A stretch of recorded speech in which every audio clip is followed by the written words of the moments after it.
تیسرا دن 15 ستمبر کو آپ نے اس کیس کے اندر پیش ہونا ہے اور پیش ہو کے آپ نے اس بارے میں اب کرنا ہے، جس کا مطلب یہ ہے کہ اگلی سماعت کے اوپر یقینی طور پہ اس کی بھی گیم الٹ جائے گی اور شہباز گل کی ضمانت کے بڑے وسیع امکانات ہیں۔ اسلام آباد ہائی کورٹ میں ایک اور معاملہ تھا، آپ جانتے ہیں کہ 11 استعفے منظور ہوئے، شکور شاد پہنچ گئے اور کہا جی میں نے استعفیٰ نہیں دیا،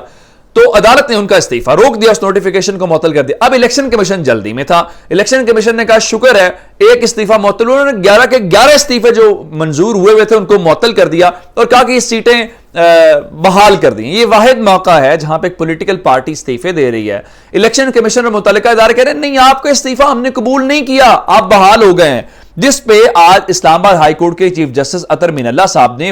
ایک وضاحتی آرڈر لکھوایا اور اس وضاحتی آرڈر کے اندر کہا کہ یہ کیس صرف اور صرف شکور شاد کی حد تک ہے کیونکہ وہ پٹیشنر تھے، باقی 11 میں سے 10 استعفے منظور تصور کیے جائیں اور 10 سیٹیں خالی۔ اب الیکشن کمیشن تو جلدی میں تھا کیونکہ الیکشن کروائیں گے تو عمران خان جیت کے آ جائے گا، تو یہ تو پورے کا پورا ایک عمل تھا، تو وہاں پہ انہوں نے کہا نہیں جی نہیں، ہم یہ تمام استعفے جو ہیں ان کو منظور نہیں کر رہے، تو الیکشن کمیشن کی جو گیم تھی فی الحال وہ نظر نہیں آ رہی، تو آپ کو الیکشن کروانا پڑے گا۔ یہ جو آپ نے فی الحال ملتوی کیا نا، چلے اس میں سے NA-246 کراچی نکل گیا، باقی تو آپ کو 8 سیٹوں کے اوپر الیکشن کروانا پڑے گا۔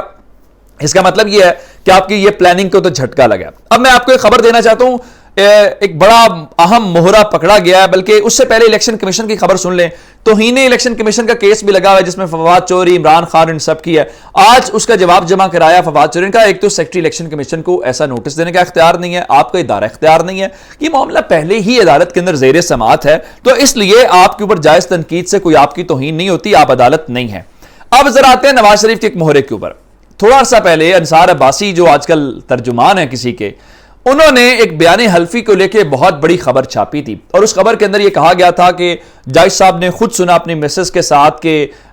چیف جسٹس اس وقت کے جو تھے ثاقب نثار صاحب، وہ ایک سینئر جج کو، جس میں عامر فاروق صاحب کا نام لے لیا اسلام آباد ہائی کورٹ والے، تو انہوں نے کہا جی نواز شریف کو نہیں چھوڑنا، توہین عدالت لگ گئی، جس کے اوپر آج رانا شمیم نے بیان حلفی سے ایک طرح سے منحرف ہو گئے ہیں۔ انہوں نے اس کے اندر نہ صرف معافی مانگ لی ہے بلکہ کہا جی وہ ذہنی دباؤ کا انڈر مینٹل سٹریس کا لفظ استعمال کیا، 73 سال میری عمر ہے جی، میں دل کا مریض ہوں، تو میں وہ فلاں جج کا نام نہیں لکھنا چاہتا تھا، تو میں اپنے آپ کو عدالت کے رحم و کرم کے اوپر ہوئی۔ تو یہ ایک پراپوگنڈا جو شریف خاندان نے کیا تھا کہ جی وہ عدالت نے اثر و رسوخ استعمال کیا، آج وہ بھی ستیہ ناس اس کا ہو گیا، تہس نہس ہو گیا، اب کوئی نئی چیز لے کے آنی ہے تو وہ لے کے اب اس سارے معاملے کے دوران ایک شوشہ جڑا ہے فضل الرحمان نے۔ آپ جانتے ہیں کہ ایکسٹینشن کی آج کل خبریں ہیں کہ جناب جنرل باجوہ کو ایکسٹینشن دی جا رہی ہے، نہیں دی جا رہی، ایکسٹینشن ہونی چاہیے نہیں ہونی چاہیے۔ آج اس ایکسٹینشن کے دوران ایک نیا شوشہ کیا، یہ خبریں بہت پہلے سے تھی کہ اس حکومت سے وعدہ کیا گیا تھا کہ آپ کو 6 مہینے کا ہم ایکسٹینشن دیں گے لے کے اور آپ 2 سال حکومت کریں گے۔ وہ کیا ہے؟ وہ یہ ہے جی فضل الرحمان کہہ رہے ہیں کہ اگر ایکسٹینشن آرمی چیف کو مل سکتی ہے تو آرمی چیف کو ایکسٹینشن دینے والی پارلیمنٹ کو ایکسٹینشن کیوں نہیں مل سکتی؟ یہ ڈیل کا حصہ ہیں، بہت ساری خبریں جو ہم سنتے آئے ہیں، مبینہ طور پہ جس ڈیل کی باتیں دعوے کیے جاتے ہیں تو اس حوالے سے کہا جاتا ہے، تو اب یہ گیم جو ہے وہ لائی گئی ہے کہ جناب دیکھیں اب پارلیمنٹ کو بھی 6 مہینے کی ایکسٹینشن دی جائے تو ٹھیک ہے آپ کر لیں، الیکشن سے فرار ہو لیں، لیکن عوام کی نظر آپ پہ ہے، عوام آپ کو اس طرح سے چھوڑے گی نہیں۔ پنجاب حکومت کی خبر لے لیں، پنجاب حکومت گرانے کی خبریں آ رہی ہیں۔ آج افتخار درانی جو تحریک انصاف کے رہنما انہوں نے تصدیق کر دیا جی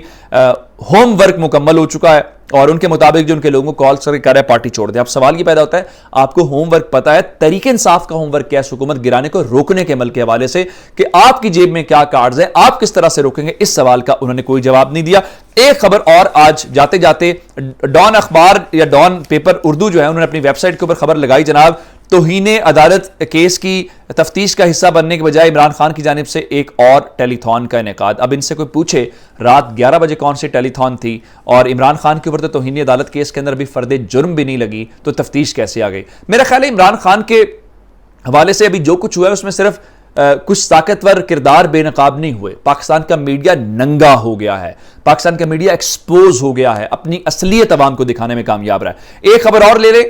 چونکہ یہاں پہ دعوے کی جاتے ہیں کہ عمران خان کی حکومت ٹھیک نہیں تھی، اب تجربہ کار ہیں، ڈالر 1 روپیہ 82 پیسے آج مہنگا ہوا ہے، 230 روپے کے اوپر انٹر بینک کے اندر ٹریڈ کر رہا ہے۔ اس ساری سچویشن کے دوران ایک اور ابھی تازہ ترین ڈیولپمنٹ میرے سامنے آئی ہے، بنی گالا کے اندر عمران خان نے اہم اجلاس بلا لیا جس پہ شہباز گل کیس کے حوالے سے مشاورت کی جائے گی اور الیکشن کمیشن کے معاملات کے اوپر چونکہ یہاں بھی گھوڑے دوڑائے جا رہے ہیں، پاکستان تحریک انصاف کو اندازہ ہے، پاکستان تحریک انصاف بھی اپنی چیزوں کو بالکل لائن اپ کر رہی ہے۔ اپنا بہت سارا خیال رکھیے گا، خدا حافظ۔